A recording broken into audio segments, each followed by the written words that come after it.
Mission Log Supplemental. The one with Judith and Garfield Reeves-Stevens. Star Trek. Out of Phase.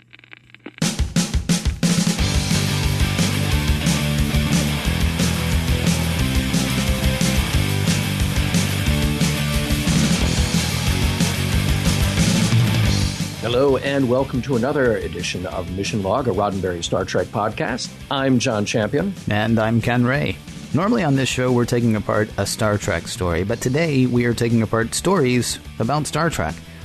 Now, this is another supplemental edition, the last of those before we hit Star Trek the Motion Picture. Before we get to today's interview, we are happy to welcome Connected Data back as a sponsor of this week's Mission Log.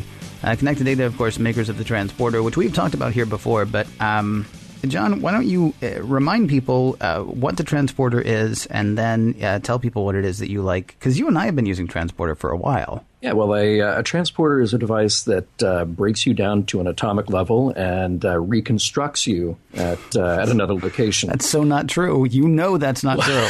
I do.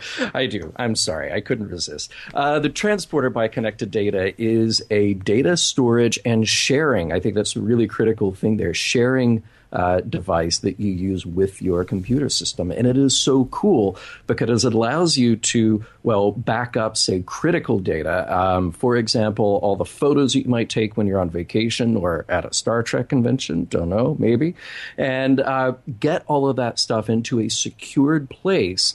So it's not just there in your computer where you could lose it or, file corruption or virus or something might wipe it out. And then once it's on the Transporter, you can share it with other people. That is what is so cool to me. And you can do it without buying another service like a Dropbox or Box.net. It's yours. You own it, and it sits there on your desk. Yeah, and there are a number of things. I mean, just inside what you just said, there are a number of things to like. I mean, you mentioned the fact that it's sort of like a Dropbox service. One of the things that Connected Data says is if you like Dropbox, you'll love Transporter. And there are a couple of reasons for that. First of all, it's a one-time cost. I mean, we, I think, are paying $99 a year for 100 gigabytes of storage. And we do that every year. And, you don't get anything at the end of that. If we ever stop paying, then, we lose our storage. It's done. You can pay, I can't remember what the prices are exactly. I want to say there's like one for $249. That's a 1 terabyte. The point, though, is you pay one time and you've got the storage forever. And then the other really cool thing about that is you don't have to worry about where your information is. The people that you're sharing with are the people who have access to your information, as opposed to any third party you can name. I mean, they might be hackable. They might be, I don't know. They may choose to share information with other parties. You don't have to worry about that kind of thing with the Transporter. Well, and Ken, I've been using Transporter with Mission Log listeners, which is great because if they have something they want to share, let's say it's a set of files, a script or a video or something like that, I can just send them a link to Transporter and then they can upload it directly to my Transporter. I don't have to wait for Dropbox or anything like that. I see it right away and it's private. It's just between that other person and me. So to me, that is worth the price of admission, no question about it. Now, the cool thing is they've got a special deal for people listening right now. Listeners to Mission Log can save 10% off of their purchase. That's up to $35 on any Transporter model by using the code MLOG, M-L-O-G, all caps, no spaces. And that's when you buy at filetransporterstore.com. There are 3 models to choose from if you want to buy the storage with your Transporter. There's a 500 gigabyte model, a 1 terabyte model, or a 2 terabyte model. And to get, any of those cost less than 1 year of equivalent storage on Dropbox. So that's, it's really a great deal. Sometimes it might feel like that's a big upfront cost. It's a one-time cost, as opposed to the year after year after year that you're paying for any third party out there. Now, if you've already got your own USB drive that you want to use, they have this other little thing. It looks kind of like a hockey puck. It's called the Transporter Sync. It's actually about the size of a hockey puck, too, now that I think about it. Gives you the same functionality and lets you select which capacity and brand of drive that you want to use. So basically, you take your USB drive, you plug it into your Transporter Sync, and you've got the same functionality for less money.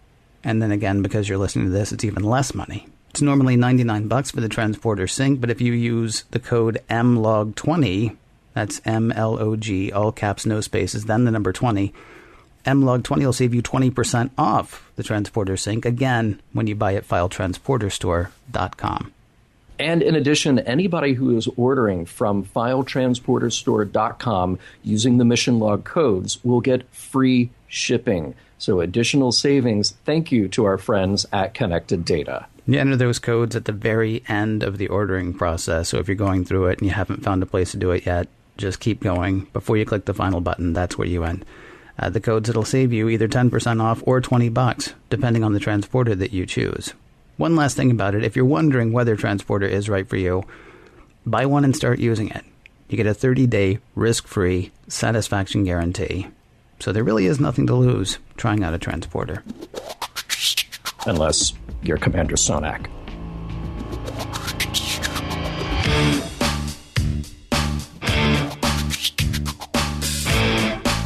You know, John, in a different timeline, we would be going from the animated series straight to another TV show.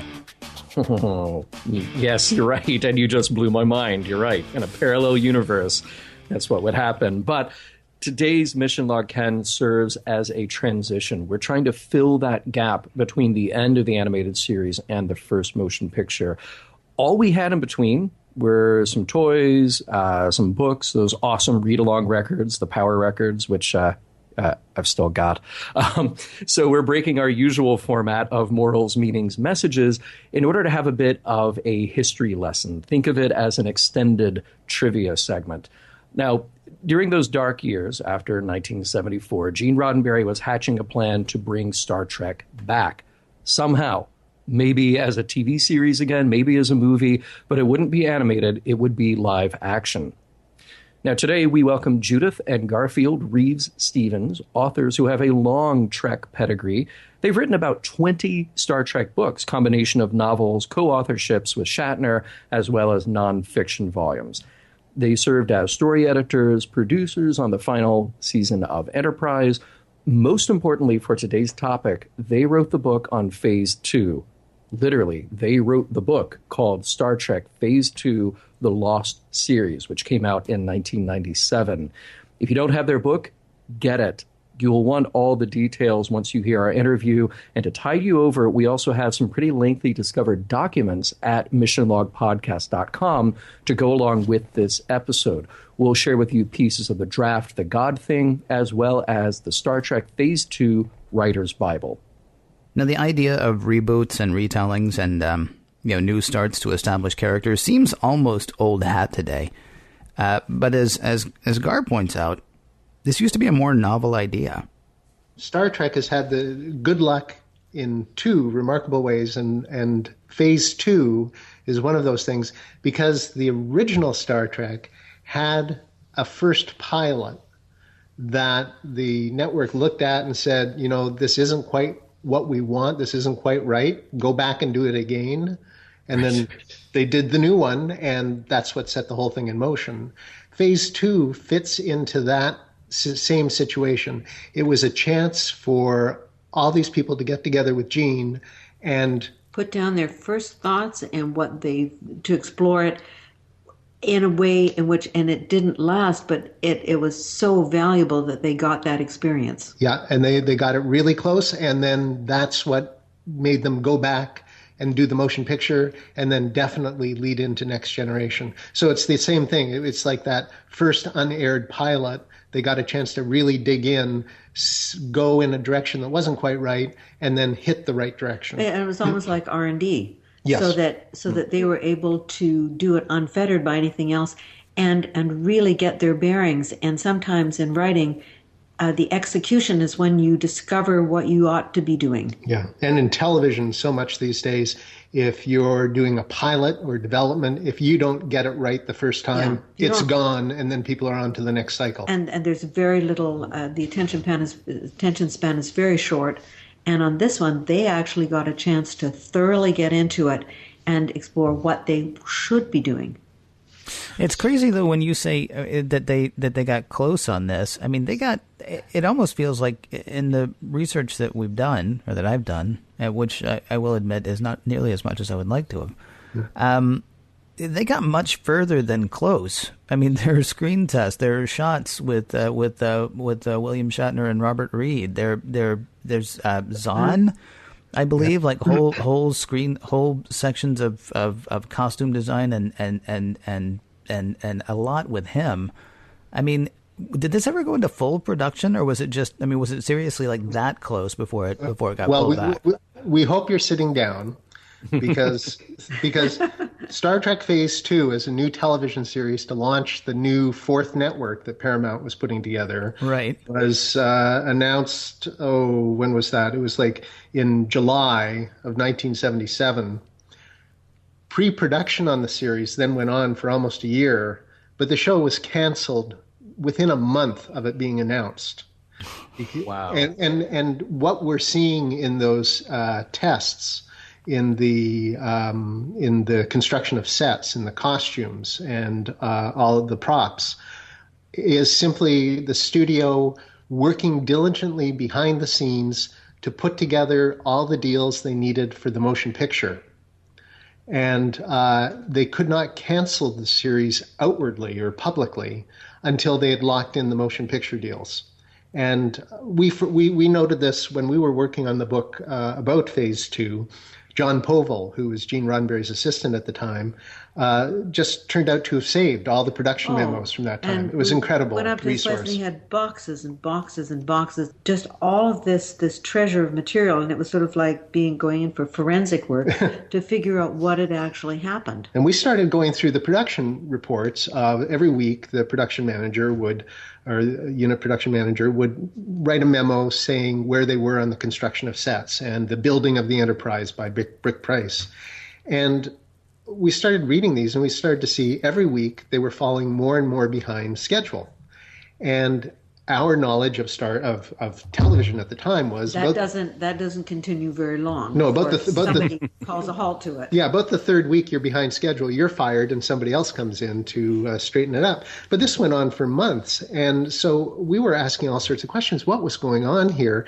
And it turned out that they announced this new Paramount network. Paramount had just bought the Hughes network, and so they were going to be a fourth television network, and Star Trek Phase 2 was going to be the anchor, much as Voyager was for the United Paramount Network when it came out. And they could not get the advertising to work. And it was very apparent within the first couple of weeks of going out to advertisers that there was no way Paramount was going to get its network off the ground. So they thought, well, this 2-hour pilot we were thinking of for Star Trek Phase 2, we'll make that as a television movie and sell it to one of the other networks. But Alan Dean Foster had pitched this story called In Thy Image to Gene, based on one of Gene's stories from Earth 2 or Genesis, called Robot's Return, and had developed it. And Bob Goodwin, who was a producer on Phase 2, in a meeting beginning of August in 1977, pitched that story to Michael Eisner, who was at Paramount at the time. And Michael Eisner, when he heard that story, he said, "We've been looking for a Star Trek feature film for 5 years. This is it." And so less than a month, the network was gone. There was not going to be any Phase 2. And Eisner said, this 2-hour pilot, let's make that into the feature. And at that point, all the machinations of the studio's legal department got involved, because the one thing they wanted to avoid was they had canceled Star Trek, the original series, too early. They had then announced they were making a Star Trek movie back in 1975. They had failed on at least 2 occasions to make that movie. The last thing they wanted to do was say, and this television series we announced, that's failed too. And so what they needed to do was put together the deals they had to sign. William Shatner, they were pretty much passing on Leonard Nimoy, but they wanted to get everybody back together again and then say, by the way, Phase 2 is going to be the motion picture. And that finally happened about a year. That was almost a year later. That was March 1978.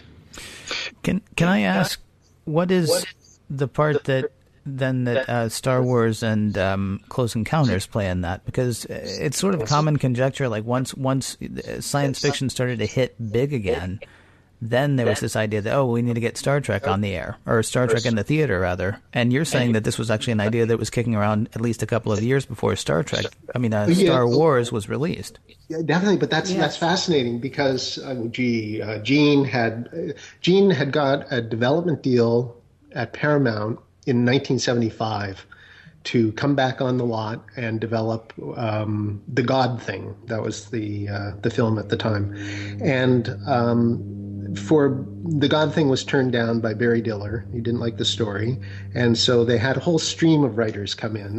Harlan Ellison pitched, Robert Silverberg, and interestingly enough, all the money that was spent on developing The God Thing and Planet of the Titans and all these pitches, that was all money that was tacked onto the budget of the motion picture, which is why it was so fantastically expensive. It was basically paying for 3 or 4 years. It carried the baggage that had come before. Right, but. So the movies weren't working out, and they thought, okay, we'll make phase 2. And then Star Wars came out and was a huge success. And Michael Eisner, he said at one meeting, he said, that could have been us. If we had been faster and gotten our Star Trek movie out, we would have had that support. But of course, and this is how thinking has changed in Hollywood. Back in 1977, the idea was, well, if all these millions of people have purchased a ticket to see a science fiction film and have seen that film, why would they ever want to purchase a ticket to see another one? and so the fact that they just figured Star Wars was this huge fluke, all the science fiction fans had seen their big science fiction movie, and so they would never want to see another one. And so that didn't really have any effect other than, a missed opportunity. But it was Close Encounters of the Third Kind, which was another big, well-made, very classy science fiction film. And when that hit big, that sort of got Paramount thinking, oh, hold it, there is a real audience. And there's room for more than one. Yeah. I don't want to get too backtracked, but I think here's the thing that I'm trying to piece together in my head. And hopefully you guys can shed a little light on this. Late 1974, the animated series is over. 22 episodes and they're done. And this is 5 years after Star Trek, the original series, is done. It is gone. So here's Gene Roddenberry sitting on his baby, Star Trek, which has now been axed twice. And it seems that if I put together the timeline, by June of 1975, so really like 8 months or so after, 8 to 10 months after the animated series is over, he is already writing The God Thing, the script titled Star Trek II. And I'm trying to understand, was there a transition there after the end of the animated, or maybe before the end of the animated series, where he's sort of back on track trying to negotiate this with Paramount to come back and make more Star Trek? Because it seems very sudden, and I'm trying to figure out if this is just him on his own, that determined, or what really were the machinations to make this work. I think it wasn't one specific thing. The distribution, or I guess the distribution arm of Paramount, every quarter received immense amounts of money from the syndication of the original series. And that was something that had just never happened before. And so all the business people at Paramount were looking at the income that was coming in from the original series. There was the sense that they had definitely canceled the series too soon because of the way Nielsen changed its reporting of demographics after 1969. They realized they had this huge market, and they were getting it in syndication. And so, if something is successful, everybody wants to repeat that success. Certainly, that's what led to Deep Space Nine. Paramount, by the second year of The Next Generation, was $1 million in the black. They were in the black for every episode. Yeah. At the time, they sent it out by satellite for the first viewing. Wow. And so everybody was saying, we need more Star Trek even then because we're making all this money, and so it was the build up. It was certainly Gene was interested in keeping Star Trek going. He was going to all the conventions. People wanted more Star Trek. There was even, I know in one of our books we reported that at the 1968 Worldcon in Oakland, Gene actually said he was talking with Paramount about a Star Trek motion picture that would be about Kirk and Spock in the Academy. So that went back to 1968. So people were always, the executives were always looking at ways to capitalize on their success. Can we talk a little bit about the God thing? Because I find that script to be really fascinating. The kinds of details, the kinds of character details. I'll just run down a list of some of the greatest hits to me. Sulu is already a captain. He has prosthetic legs. McCoy is married to a woman of Romulan ancestry. And there are a lot of new characters in there, and there are loads of biblical references throughout, and it's kind of akin to a brainwashing, the way it's presented in that script. You've got scenes in the 20th Century Museum, which I found to be very interesting. But I wonder, because clearly you guys have read this script, and you said that it was the executive at Paramount at the time who kind of nixed that storyline. But I wondered if Gene was going back to the well too many times, because we met God in Who Mourns for Adonais. We met the devil in The Magics of Megas 2. We met God again in How Sharper Than a Serpent's Tooth. And it seems like we've grappled with the concept in so many other ways before. I want to get your take on the script, kind of the good and the bad.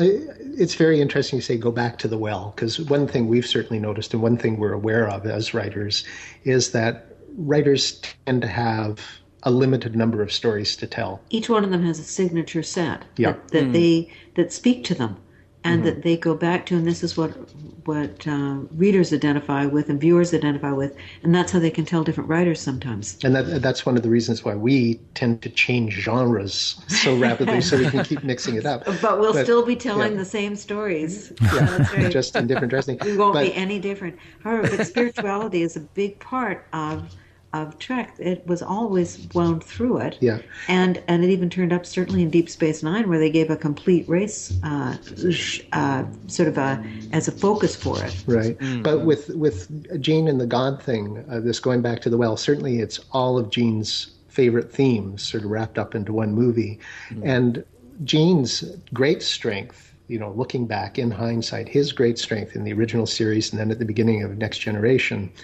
was not just in the stories he could write and create himself, but the way he could guide the stories that other people brought to him. And the way he attracted writers to him. He really was a lightning rod.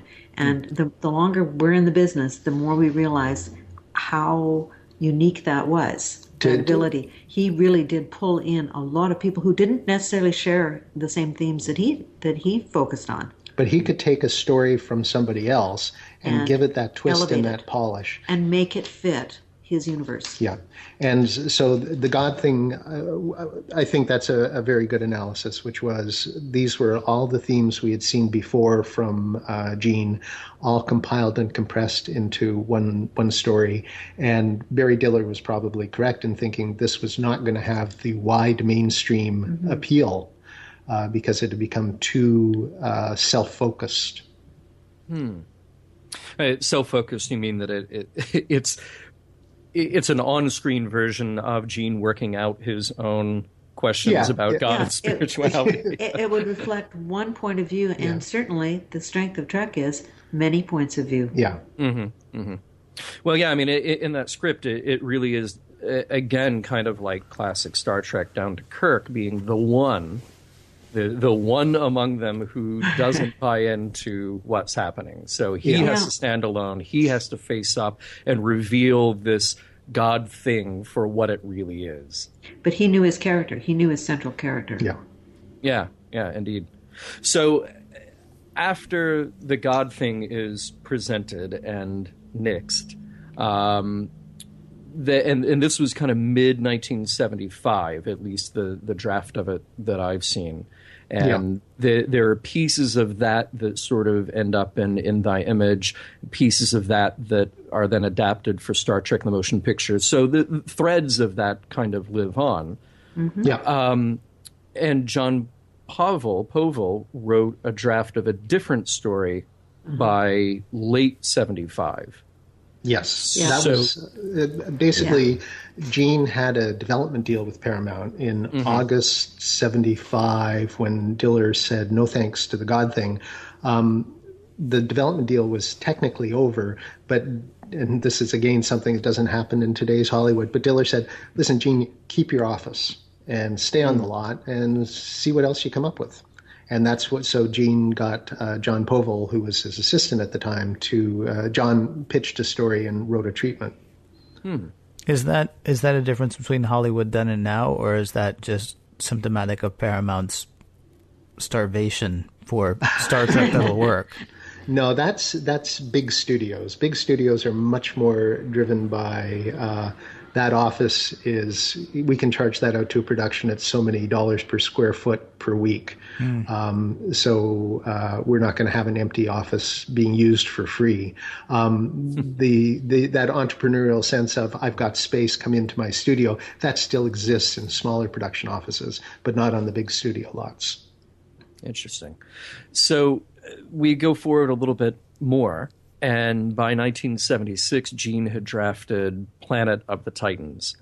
So let's talk about that then. Was this intended as a movie? Was this intended as a lead-in to TV? And tell us about that script a little bit. I've read pieces of that one, but I want to get, again, your take on it and sort of frame it for us and what was going on at the time.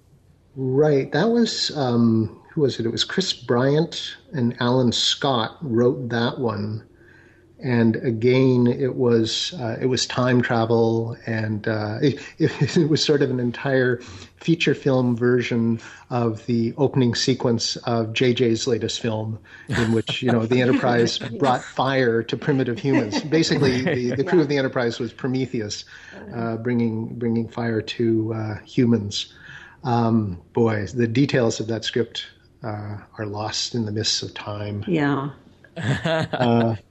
But again, it had that. But relevance. Yeah, it was. Tag it on to JJ. Yeah. Again, it was not. I don't want to say rehash. That's a cruel word. But again, it was Who Mourns for Adonis. It was revisited some of those themes again. Yeah.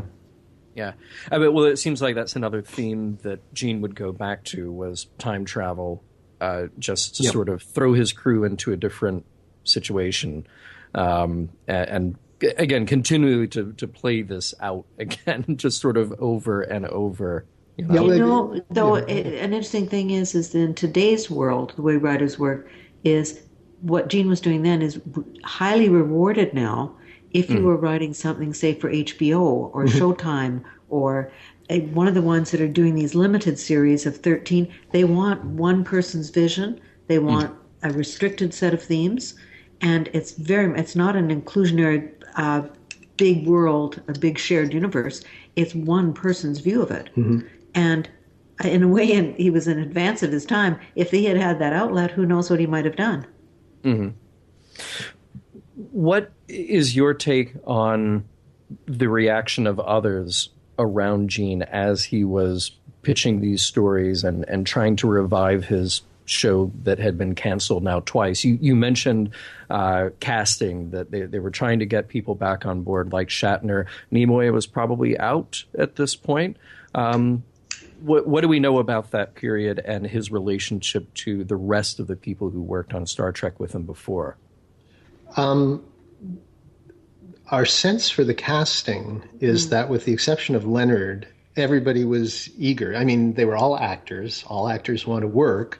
And for Planet of the Titans, they had actually gotten a pay-or-play deal. So all the actors, and again, I don't know if this applies to Leonard, but certainly Nichelle and all the others were paid as if they had done the movie.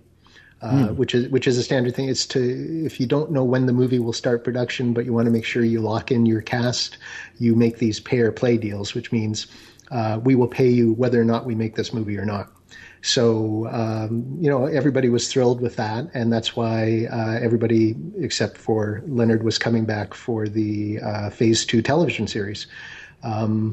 So on the production side, the people who had worked with Gene on the original series, they were all eager to come back. Matt Jeffries was hard at work on Little House on the Prairies, and so he was on location with that show, but he was working nights, in his hotel room. That's the story of Star Trek. People have always gone above and beyond whatever was required of them. Mm-hmm. They've added that extra. Yeah, but and then finally, Matt, when Phase 2 was really going into pre-production, supposedly, the workload got too big. So Matt redesigned the Enterprise for the show, which became the Next Generation, or it became the Enterprise for the motion picture. But he suggested they get Joe Jennings to be the production designer for Phase 2. Now, the executives at Paramount, though, if they hadn't worked with Gene was of the past. Executives tend to be very focused on the future, and so the new people that were brought in at Paramount to be attached to Phase 2, they really, Star Trek was something that had gone on a couple of years before, and nobody was really too keen on it. But then as people started to work with Gene, they were sort of won over. He was very creative, very expansive at this time, and people got excited by working with him. Well, and now there's a point, even during the development of Star Trek as a feature film, before going into Phase 2, before assuming that this would be a TV show, they had actually done some production work on that, in the extent of, was it Ralph McQuarrie they had hired to do some concept art, and they had models built, and so they had even gone that far at that point, correct? Oh, yes. They had actually gotten Ken Adam.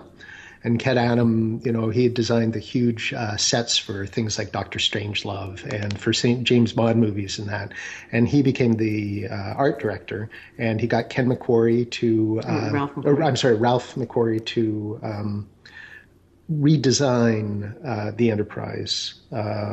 And that was something that it's interesting because when you look at Ralph's sketches of the new Enterprise, they're very reminiscent of the stuff he did for Star Wars and the Star Destroyers, very wedge-shaped. And they made little cardboard models of that, which ended up being used in what they were the wreckage in the Battle of Wolf 359. But after that, and again, this is that whole sense of you get a chance to develop in one direction and say, oh, that's not the direction I want to go in, because they were radical redesigns of the Enterprise. And when Phase 2 came around, Gene's instruction to Matt Jeffries was, don't want to redesign the Enterprise, just want to update it. Mm-hmm. And of course, that's led to the motion picture Enterprise, which is probably one of the best models ever made. So then let's figure out a bit more of that period where we're talking about we finally sort of put an end to In Thy Image or Planet of the Titans, and now it looks like a TV network will be a reality. And Paramount, they were so behind it that this would be their flagship show. Yeah. Okay. And they had planned on that being 1978, early 1978. So really they only had a little less than a year of development time between the time they got the order and this was supposed to actually go on the air. Yes. So they go about doing everything. They're building sets, they're building models, they're getting costumes. Can you talk a little bit about that casting then? Because I know that in that test footage, and Ken, you've seen this test footage as well, where Persis Khambatta is there, and they're all wearing original series uniforms. Talk to us a little bit about that. Again, as far as we know, they were they knew they were under the gun in terms of timing. The planned order was a 2-hour pilot and 13 one-hour episodes. And the much like Next Generation, when that was given a go-ahead for a half season, the idea was that even if it wasn't that successful, they would then attach those new episodes to the 79 being syndicated of the original series, and they would make everybody buy them anyway. If they wanted the original Star Trek, they'd have to buy these other ones. Where have we heard that before? Yeah. Wow. The set footage is fascinating because that whole warp core turned into a major set on the motion picture and then became the warp core in the Enterprise D. We just got the sense we got from reading the memos was that they were urgently trying to get up to speed, and they wanted to cast, but they didn't have final costumes. All the costumes had to be, of course, made. They couldn't be off the rack. So they simply went back and used whatever was already on the shelf from the original series. They were going to redesign them for the television series or update them, but they were just throwing things together as fast as they could. The same was going on for Brick Price building the television version of the redesigned Enterprise. That they were pushing him really fast. The level of detail for television in 1977-78 certainly wasn't, the demand wasn't as high as it would be for motion picture and large format. So, there were problems with, or challenges with getting the finish correct on the cast pieces of the Enterprise. They were pushing ahead a bit too fast. The space dock set, which was completely redesigned for the motion picture, that got very complicated. Again, from the production memos, it was everybody was rushing off as fast as they could, but because the show had already been canceled from the top, there was no real direction. Urgency, and no urgency to it. Yeah, because real Gene urgency to actually figure out what they were going to do. Yeah, everybody else, people at the top, normally the ones snapping the whip. And making decisions. They were already thinking about the motion picture. It was infected by that entire process. Right, so probably chickens running around without their heads. That might be a good way to look at it. Everybody was trying their best, but without that clear direction, it really wheels were spinning. Yeah, it was pointless. Mm-hmm. Now, as close as they got, though, they actually had 13 episodes, so a half season essentially laid out. If they didn't have full scripts, they had episode story outlines for those 13, and they went back to some of those original writers, Margaret Arman and other Ted Sturgeon, people who were fixtures with the original series. What is your sense of the stories that they wanted to tell had this gone ahead as a production? Well, I think they were mostly really just patting into position, so they had resources that they could go to and mold and filling the time. Yeah. Our sort of, when we wrote the book on Phase 2 and we sort of looked back on it, what our consensus was that this series would have failed. Yeah.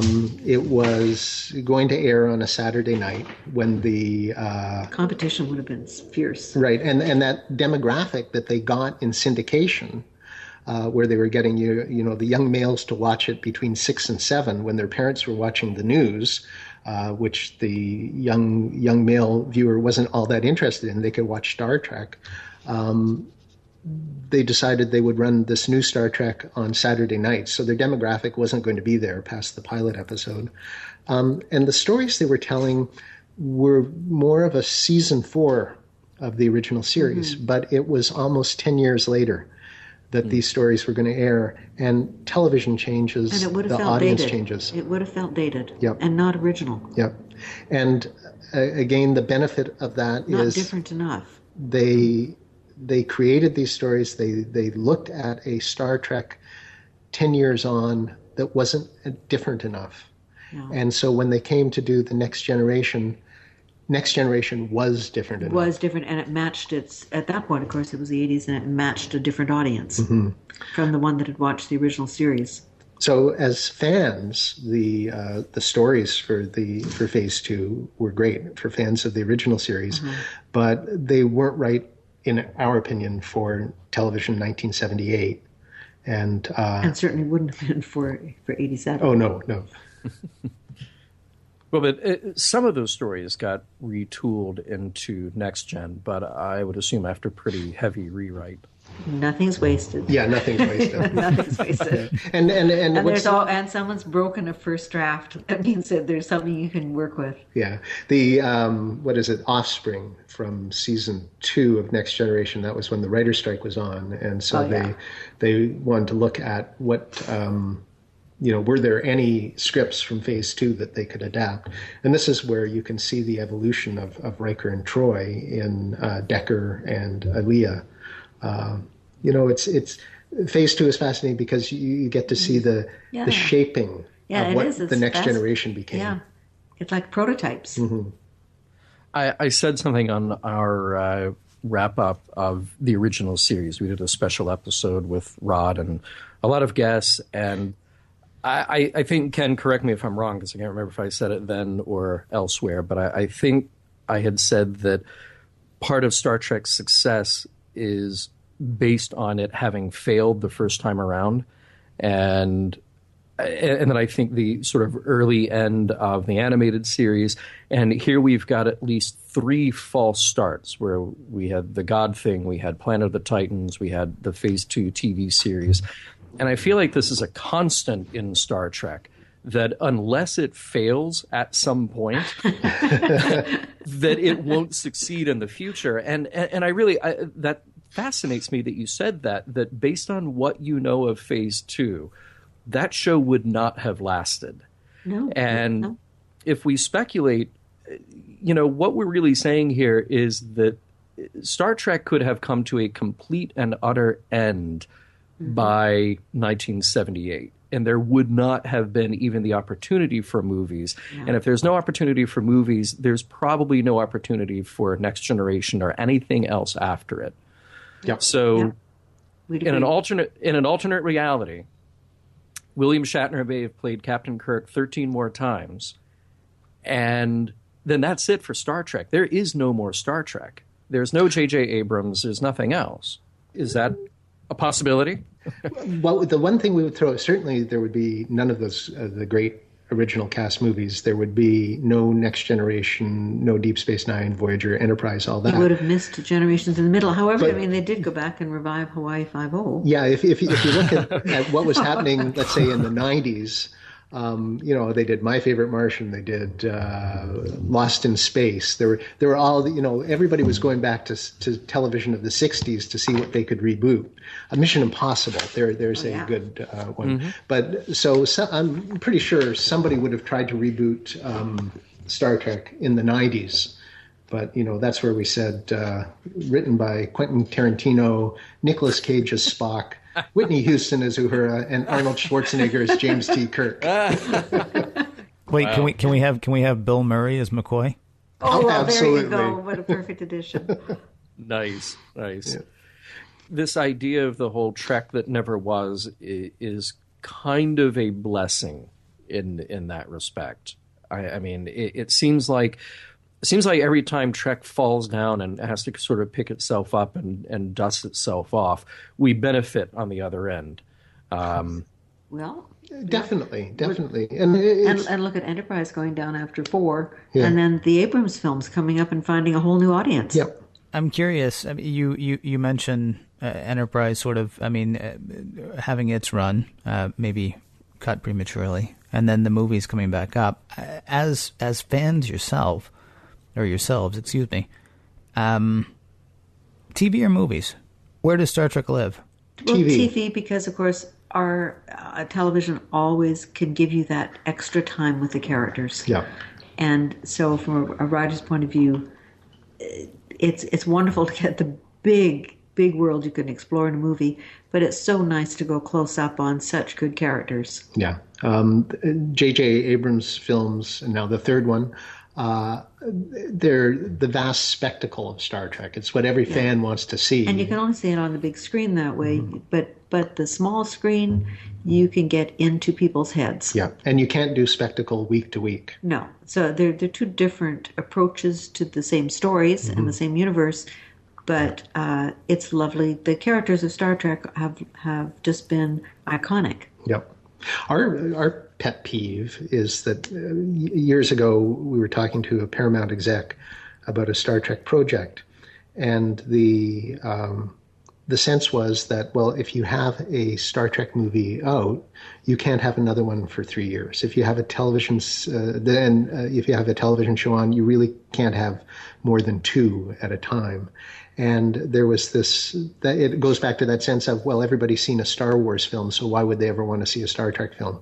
And today we have 2 perfect examples, with both coming out of Disney now, the Marvel Cinematic Universe and the Star Wars universe. And they are going to just expand it. Yeah, and we've always looked at these big franchises have a story volume, a story space with hundreds of characters and situations.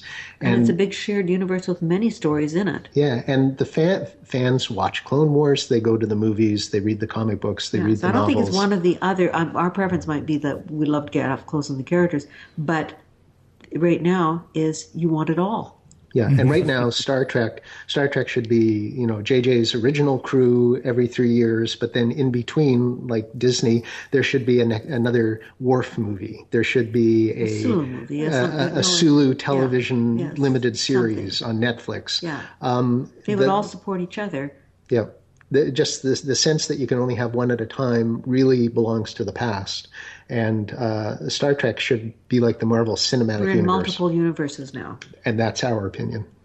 When we get to the motion picture, because on Mission Log, that'll be our next episode, is covering the motion picture. What are the story threads? What are the ideas that sort of morphed their way from Phase 2 into the motion picture? What should we be looking out for? Definitely Ilea as the forerunner for Troy, and Decker as the forerunner for Riker. Even their backstory is the same. And again, for retelling stories, for the motion picture. Yeah, for the motion picture. The motion picture is basically the story of Nomad. Oh my goodness, I've forgotten the episode name. The Changeling. Changeling, thank you. Oh. See, Ken, you're not the only one. But Changeling, and then, Gene retold that story again as Robots Return on his other series, Earth Genesis 2, Earth 2. And then Alan Dean Foster retold the story again in Thy Image. And it became huge. It's interesting. It's with the Wrath of Khan that Star Trek stopped retelling stories of the original crew and started expanding upon them. Yeah. Because Wrath of Khan was a definite sequel, but the motion picture was a retelling of a retelling of a retelling. But it was bringing everybody back into the tent again. Yes. That one was, and it was treated reverentially at the time, simply because it brought it all back. And so I think that they can be given a little slack simply because people just wanted to look at the Enterprise. Yep. They just wanted to be back in that world. Yeah. Where did your Star Trek fandom begin? Because I know that you're both fans, in addition to being professionals. It was my brother. Oh, yes, right. Yes, my brother. Judy's older brother. My older brother in that demographic that watched it. Watched it originally on screen, and I can remember my mother being shocked because he wouldn't come to dinner at a certain time because he had to watch Star Trek. So, yes. And your brother never watched it. So I think when we wrote Federation, we dedicated it to them. One who watched it from the beginning and one who would never watch it. But the original series, definitely. Watching all those shows, coming home from school to watch them. And I think you got wound in. Yeah. It's and also we've had this little game where and it's still true today. It doesn't matter if we're picking up the New York Times, if we're on Google, if we're wherever we are, every single day there's a Star Trek reference.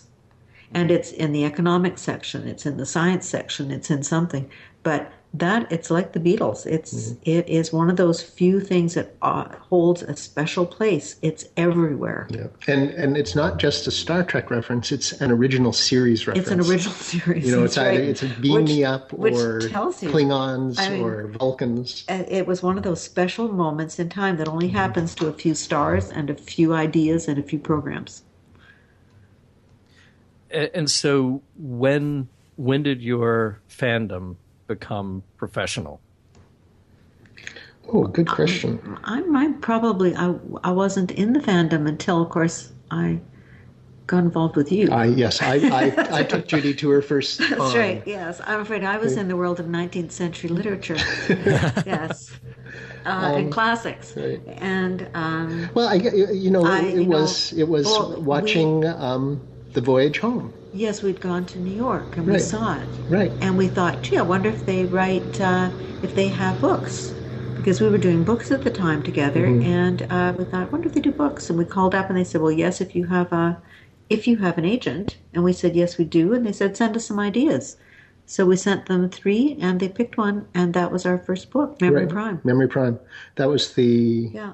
So I'm trying to... Was that the first novel? That was the first one. Yeah, Memory Prime. And we hadn't realized that people were writing stories about Trek until that time. Yeah, so Memory Prime would be it. Yeah, Memory Prime. And then we wrote... then we came down to the States and wrote Federation. No, well, actually, we pitched Federation. Yeah, they wouldn't let us do it at first because, of course, it mixed the two crews. Right, so...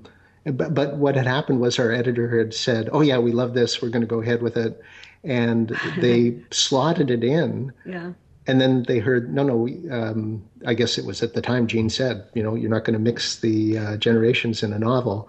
But they had us booked for this hardcover release. And I remember we went for a walk in the snow and came up with a story for Prime Directive and said, well, how about this? Yes. And then... Which JJ was kind enough to say he used pages from for the dialogue so that in his sides that he gave to casting, the actors would know what their characters were like. We were very, very flattered by that. And then we wrote Federation, and we thought, well, that would be it. The times changed, and it was time to unite the crews. And then we got the call that said Bill Shatner would like to write some Star Trek novels, and so we just kept going. Yeah. By full count, then, you have done... Oh, we never count up things. Never. But you've done a combination of fiction, nonfiction. The book on Phase 2 that you did came out in '97, and has it been reprinted since then? I mean, what? I don't think. I think it's available as an e-book edition, so that the whole sense of going out of print. Yeah. All those books, like Art of Star Trek, etc., all those ones that are nonfiction books, they're just fun because you get to go through Michael Westmore's drawers, and furniture drawers. And furniture I'd say drawers that sounds a bit personal. Yeah, that's right. And things people just tossed into boxes and kept, but it's that they'd never pay you what it would take in the hours, and you don't care because it's just such a treat. Well, what led you to do the Phase 2 project? What led you to doing that book and then kind of initiating your research on that? I think it was Kevin Ryan gave us a call. Kevin Ryan was our editor at the time. At Simon & Schuster. And he, honestly, we needed to be talked into that book because... he suggested probably 2 years before, he said, do you want to do a Phase 2 book? And we sort of looked at it and said, well, there's just no information available. And so we didn't see, we saw maybe an article for Starlog, but how can you do a book? We weren't sure where we would go for the research. And then Kevin just made it his mission. And he came back to us about a year later and he said, look, I can get Harold Livingston's original script. John Povil has all these boxes. Look at all this stuff. And then he just set us loose. And at that point, we just went on that wonderful treasure hunt. And it was such a mystery. It was a mystery because I don't think at the time that story had been pulled together. No. And certainly was not publicly known about what actually had been going on at the time, why it was allowed to continue for so long, and in all sort of contravention of how production works and how budgets are achieved. And that was fascinating. That was like a mystery tour. Right. And I remember the day we were talking to Bob Goodwin, who had been he was on X-Files at the time. Right. And we met him in Los Angeles.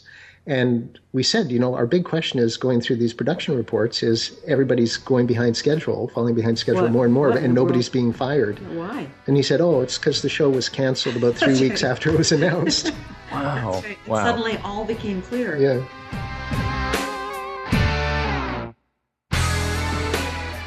Another huge thanks to Judy and Gar for joining us on today's show. Fascinating history about the Trek that never was, and maybe thankfully the Trek that never was. If you want to contact us and chime in with your opinions on that or Trek yet to be, say something about our episodes, you can. You can contact us at Facebook, Skype, and Twitter. The handle at all three is Mission Log Pod, or you can call us 323-522-5641. You can email us at missionlog@roddenberry.com. Remember, we may use your comments on an upcoming episode of Mission Log. Next week, Phase 3 of Mission Log begins with the thing that replaced Star Trek, Phase 2. We'll go to the cinema with Star Trek, the motion picture.